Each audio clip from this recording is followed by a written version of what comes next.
to our WPRP video series, Would You Like Fries with That? I'm Linda Anlauf.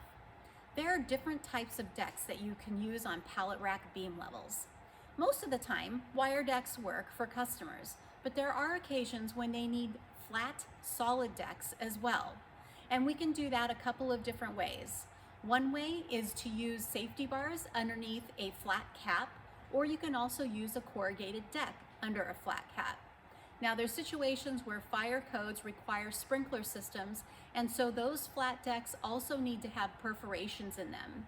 So we can also provide what they call open air decking.